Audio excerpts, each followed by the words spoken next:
Jai Gurudev, and thank you for joining us today. Today we have with us an art of living expert and an officer of the Vedic Dharma Sansthan.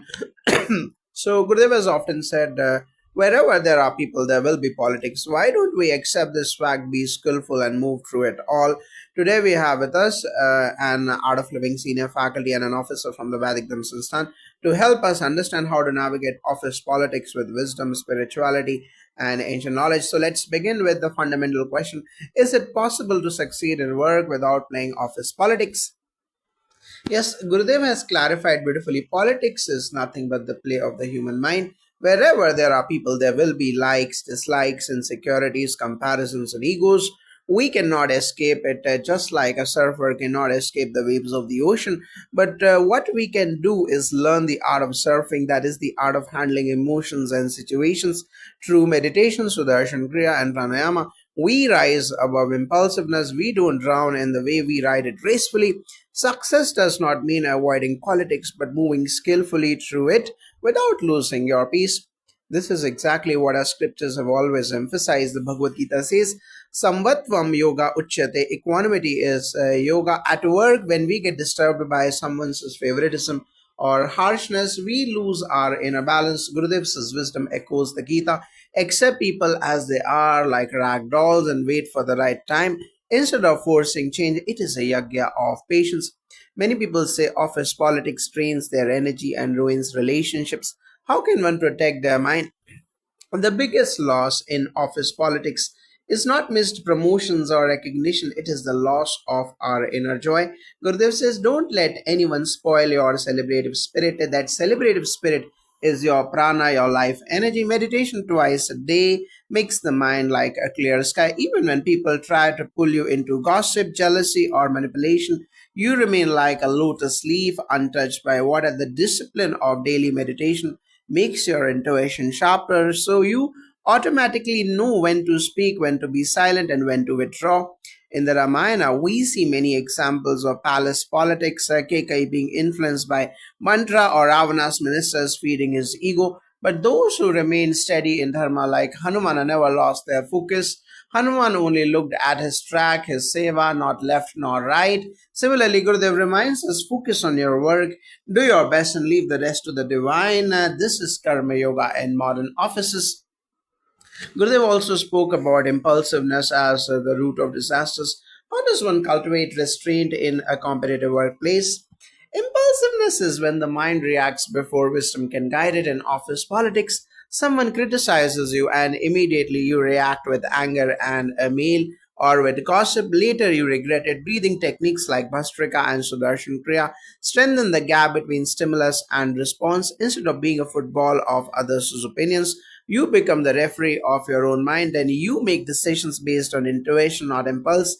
In Mahabharata, Yudhishthira lost everything in the game of dice because of impulsive trust in Shakunis' words. Had he paused, reflected, and restrained, history would be different. Gurudev reminds us most disasters in life are due to impulsive decisions. Meditation gives you that pause, that inner restraint, so you don't gamble away your peace for temporary ego battles at work. Practically speaking, how can one apply Gurudev's advice? Only the best will happen to you, and nobody can take away what is due to you. This is faith. Often, politics works by planting fear. Someone will steal your credit, you will be sidelined. But Gurudev reassures what is truly yours cannot be taken away. When we live with this faith, we stop wasting energy in insecurity. Instead, we invest energy in creativity and contribution. Ironically, this makes us shine even more in the workplace. In Vedic thought, this is prarabdha karma. Whatever fruit is destined for you will come. Your job is to perform Nishkam Karma, action without clinging to result. Office politics feeds on fear, and great wisdom feeds on contentment and seva. When you trust the higher law, politics cannot bind you. Finally, what message would you give to a young professional feeling suffocated by politics at work? First, don't run away. Gurudev says politics exists wherever there are people. If you escape one office, you will find it in another. The skill is to strengthen your mind, not weaken it. Make meditation your daily companion. It's your armor and your surfboard. Remember what Gurudev says, at least you be at peace and save your mind at all costs. Protecting your consciousness is the highest dharma. Think of others not as enemies, but as souls in need of help. Do your work sincerely, pray and trust the divine flow. Then politics becomes like passing clouds. It comes, it goes, but the sky of your mind remains vast and untouched. So the essence of Gurudev's wisdom is clear. Accept that politics exists, but don't let it touch your inner space. With meditation, knowledge, and the vision of Vedanta, one can serve through the waves of workplace challenges with balance, creativity, and peace.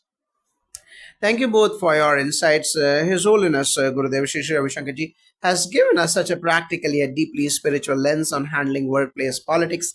Let's dive deeper into this subject. So, Gurudev compared dealing with people and emotions to surfing in the ocean. How can young professionals learn this art of surfing? Yes, Ajay Gurudev, in surfing, the waves don't stop. You learn balance. Similarly, emotions and politics in an office will keep coming. Don't expect a situation where everyone is perfect and fair. That illusion creates suffering. Instead, train your mind through daily meditation and knowledge.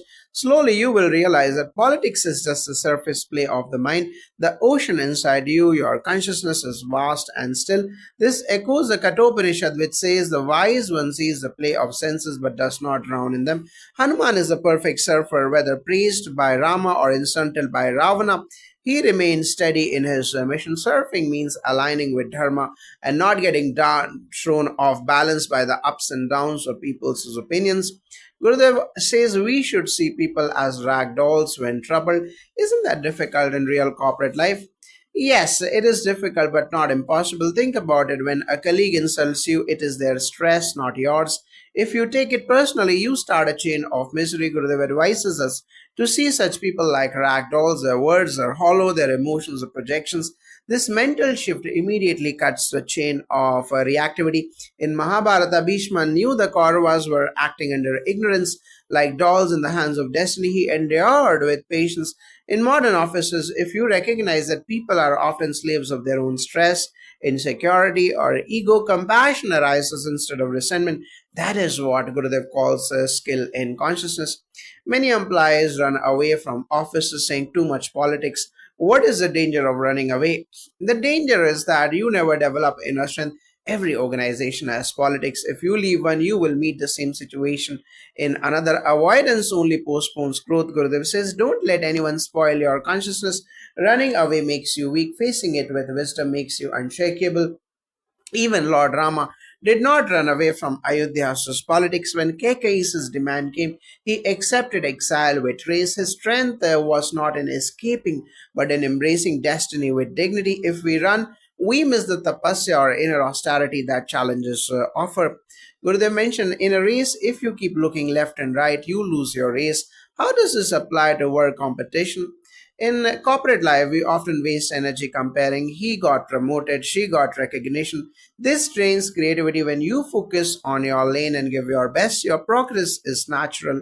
Meditation enhances focus so that your energy flows into innovation, not comparison. Arjuna on the battlefield kept looking left and right. My cousins, my teachers. Krishna reminded him, focus on your swadharma, your track. Similarly, in offices, swadharma means fulfilling your role with sincerity. Look too much at others and you lose your clarity. Gurudev emphasizes meditation twice a day. How does this practically help with office politics? Meditation detoxes the mind. Without it, daily politics accumulates like dust, gossip, judgments, frustration. Twice a day, meditation is like bathing the mind. It gives you fresh perspective, resets your emotions, and strengthens intuition. That's why Gurudev says innovation and intuition flower with the meditation. In Vedic tradition, Sandhya Vandanam prayers at dawn and dusk serve this exact purpose. Twice a day, the Rishi tuned his mind with the cosmos. Gurudev is reviving the same wisdom for modern life through meditation and Sudarshan Kriya. Now, Gurudev said, whatever is in you, you project on others. How can we apply this in the office? If you carry stress, you will see enemies everywhere. If you carry peace, you will see cooperation. This is projection. So, the solution is inner cleansing, not outer blaming. When you meditate, the mind becomes sattvic, and naturally you start perceiving colleagues in a better light.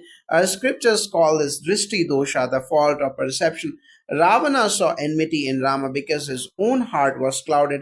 A sattvic person sees divinity even in adversities. Gurudev reminds us that the workplace reflects your inner state. Some argue that without manipulation and politics one cannot rise. What would Gurudev say? Nobody can take away. Gurudev often says, what is due to you? Politics may give temporary gains, but it eats away inner joy and trust. True leadership is built on integrity and creativity, not manipulation. Meditation gives you the faith that your growth is protected by higher laws, not by scheming. Even Duryodhana rose by manipulation, but how long did it last? Dharma always prevails. Those who play politics may shine briefly, but like oil on water, they cannot sustain. Rama, who walked the path of truth, is worshipped even today. This is the proof. Gurudev spoke of saving your mind at all costs. Can you explain this as a daily practice? Saving your mind means not allowing negativity to settle. A simple practice: before reacting, pause and take 3 deep breaths. Daily meditate, do Sudarshan Kriya, and keep a gratitude journal. These anchor you in positivity. When the mind is saved, everything else is saved. In Vedic Yagyas, the main goal was Chitta Shuddhi, purification of mind. Gurudev is telling us the same. Protect your inner fire. If the inner altar of the mind is clean, no external politics can pollute you. Can office politics ever be seen as an opportunity, not a problem? Absolutely, every conflict is a chance to sharpen your wisdom. Without challenges, we don't grow. Gurudev says politics teaches you patience, compassion, and skill in communication. It's like a training ground for leadership. Even Krishna thrived amidst palace politics between Kauravas and Pandavas. Without it, his role as Jagat Guru would not be revealed. Similarly, office politics can reveal your leadership, your steadiness, and your connection to Dharma. If you could summarize Gurudev's teaching on office politics in one line for professionals, what would it be? Surf the waves of politics but don't drown. Meditation is your surfboard. Accept people, protect your mind, and walk your dharma. Politics will pass, peace will stay. Thank you both. What we learned today is a profound. Office politics is not a curse but a classroom. His Holiness Gurudev Shri Ravi Shankarji shows us that with wisdom, meditation, and the timeless vision of dharma, one can not only survive but try keeping one's spirit unshaken amidst any politics. Jai Gurudev.